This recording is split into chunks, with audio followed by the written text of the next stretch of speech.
1962. These troops, forming a special task force, were the first in our Army's history to engage in a tactical exercise supported by live nuclear firepower.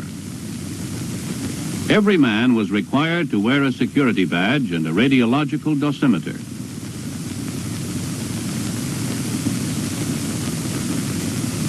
Early in July, the task force arrived at Nellis Air Force Base, the railhead nearest to the Atomic Energy Commission's Nevada test site, where the exercise would be carried out.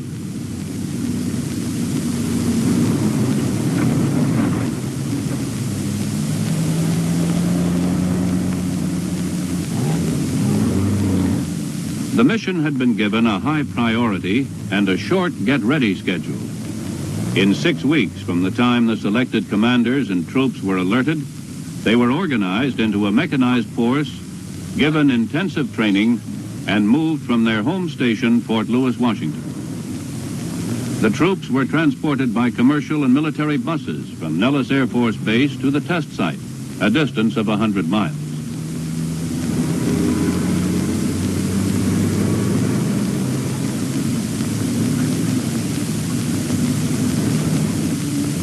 Trucks, guns, and tanks, as soon as they were unloaded, proceeded to the test site without delay. The task force was comprised of a mechanized rifle company, a mechanized battalion headquarters, a platoon of tanks, a battery of 105mm howitzers, and a headquarters company, which included a battalion mortar and Davy Crockett platoon.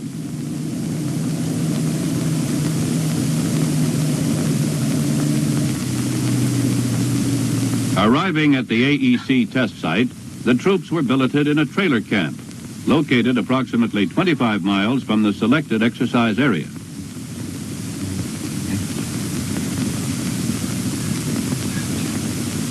Here, the various troop units were given further orientation on the nature and scope of this special mission.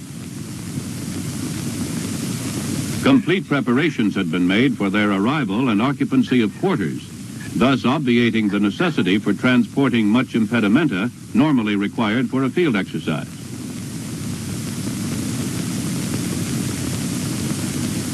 Substantial mess halls were provided, and fresh cooked food was served upon arrival and at all morning and evening meals. The men lost no time on crating equipment.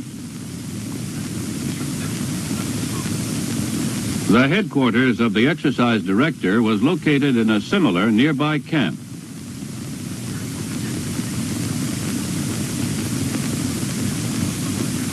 The headquarters consisted of a normal staff augmented to handle the special requirements of this mission. Preparations for the exercise began on schedule. Men and equipment moved out and reconnoitered the terrain over which they would operate. Several dry runs were carried out at critical points to familiarize the men with the time schedule of the overall operation. Preventive maintenance activities were begun immediately to assure the effectiveness of all equipment required for the exercise.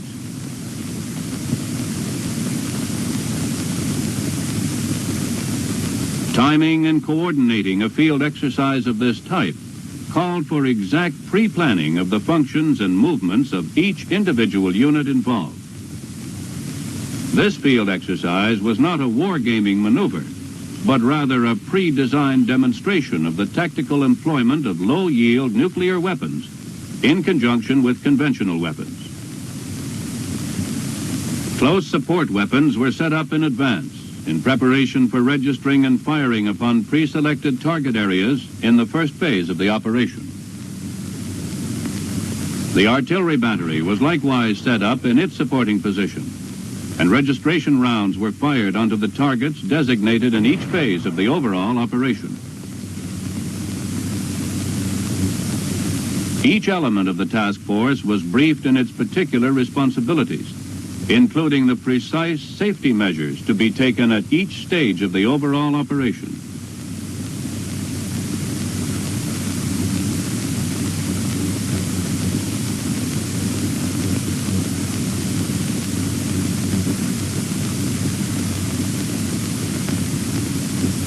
The objective of this operation is to demonstrate tactically the infantry and armor's current organic low-yield nuclear delivery system, the Davy Crockett. The tactical situation has been pre-designed to illustrate the employment of Davy Crockett in support of an attack. The plan of the exercise calls for the Davy Crockett to be fired in the zone of action of the 1st Mechanized Battalion, 12th Infantry. Our forces are disposed as indicated here. Company A with an attached platoon of tanks. Company B simulated. Company C, also simulated, is in reserve. Other elements actually participating are the mortars, the recoilless rifles, Davy Crockett launcher, maximum range 2,000 meters, the 2 heavy Davy Crockett launchers, maximum range 4,000 meters, the supporting artillery battery, and the battalion headquarters. The enemy in this sector of the combat zone has been driven back to these positions. He also holds strong reserves here. The battalion has been ordered to secure objectives 1 and 2. Company A will attack to seize objective 1. Company B will attack to seize objective 2. To assist in breaching the enemy's defenses, 1 Davy Crockett nuclear round will be detonated here, 26 minutes prior to the attack. The significance of this operation was recognized throughout our military establishment. Key representatives from all the services and other interested agencies were invited to observe this historic event, a critical first for the Army. The President was represented by close personal advisors. Prior to the exercise, the observers were oriented on the salient characteristics of the Davy Crockett system and on the overall scheme of maneuver they would witness. The countdown for the firing of the nuclear round was under control of the Defense Atomic Support Agency.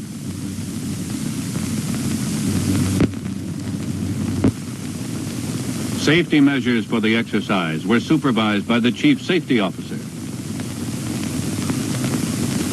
At H-5 minutes, all troops were ordered to take cover in previously prepared trenches.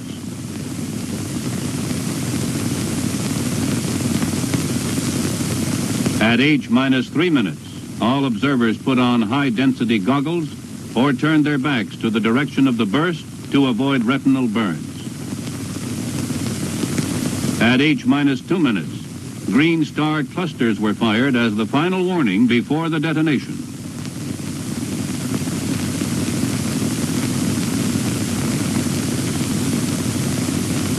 The round was launched at H-17 seconds to accomplish H-hour impact on the desired ground zero at a range of 2,852 meters. The round was set for a low height of burst. It detonated perfectly, releasing its lethal radiation.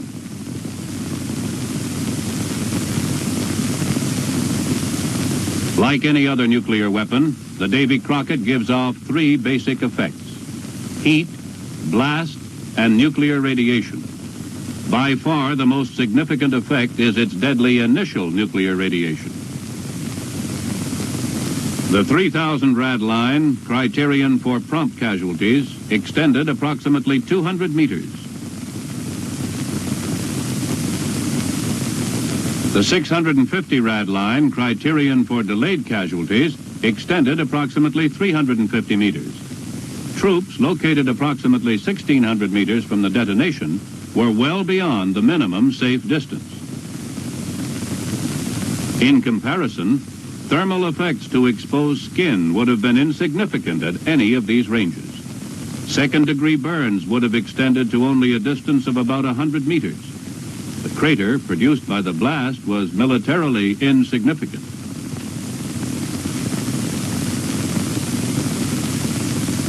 Moderate damage to tanks from blast extended to about 20 meters. The average winds at the time of the detonation were south-southeast at 25 kilometers per hour. These caused a rather elongated fallout pattern.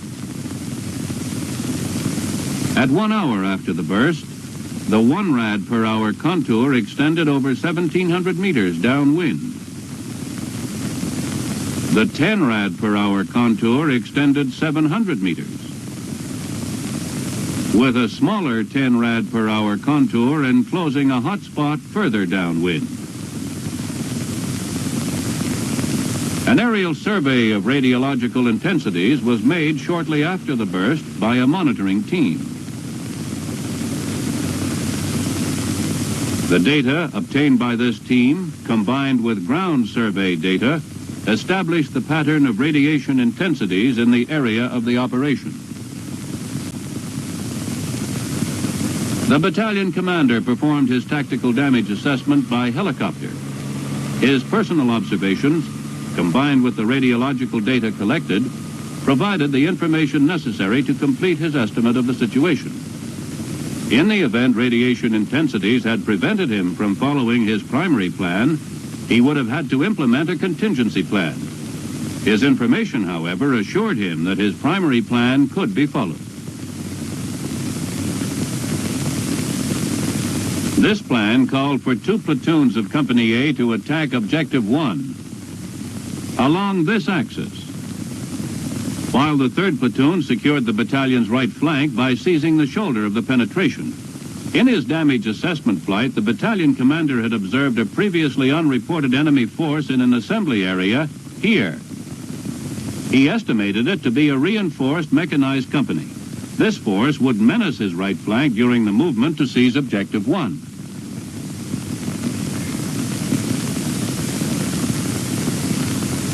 The battalion commander, therefore, decided to engage this target of opportunity with 2 nuclear rounds as soon as he could displace his Davy Crockett launchers within range of the target. Meanwhile, he would contain this enemy force with artillery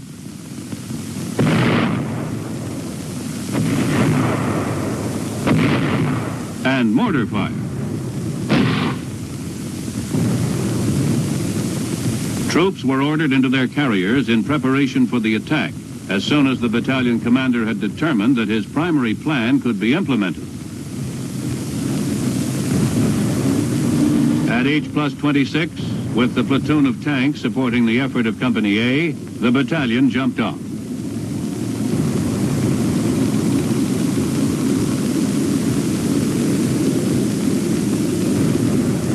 Artillery and mortar fires supported the advance.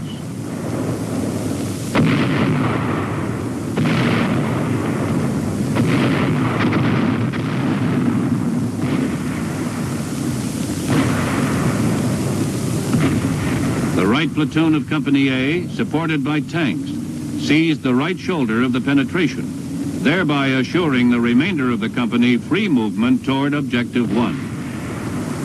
Artillery and mortar fire on the target of opportunity prevented this enemy element from interfering with the advance to Objective 1.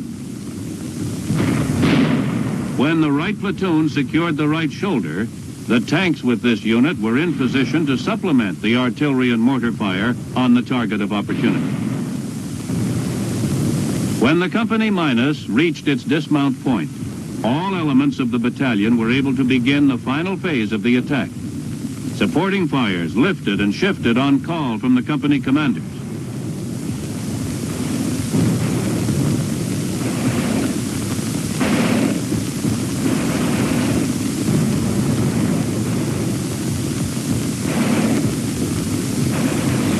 Tanks moved forward in support of the infantry.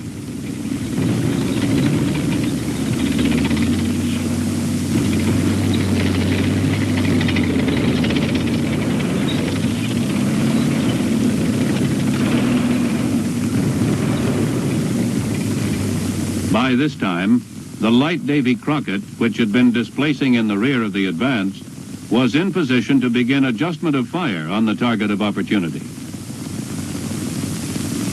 The heavy system was required to alter its route of displacement because of radiation intensities, and was therefore somewhat delayed going into position. Nevertheless, within 11 minutes of the time Objective 1 was taken, the heavy system was in position and firing its final adjusting round. 2 simulated nuclear fires were placed on the target of opportunity as planned. With this action, the exercise was considered to be successfully terminated.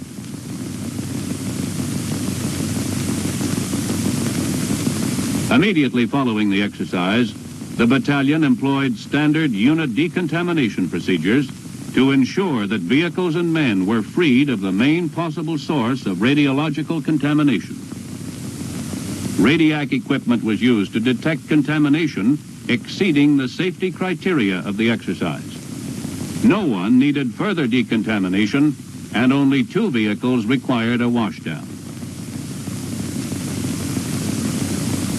On this July day, 1962, the Army demonstrated its ability to plan and safely conduct a tactical exercise involving the use of low-yield nuclear weapons. It was further demonstrated that a battalion has the capability to employ the Davy Crockett tactically, and that the doctrine for such employment is sound. The Davy Crockett was not designed to win battles by itself. Only when it is integrated with other combat power available to the commander, as was demonstrated today, does this weapon fill the need for which it was designed, to give the infantry and armor unit commanders simple yet effectively responsive nuclear firepower.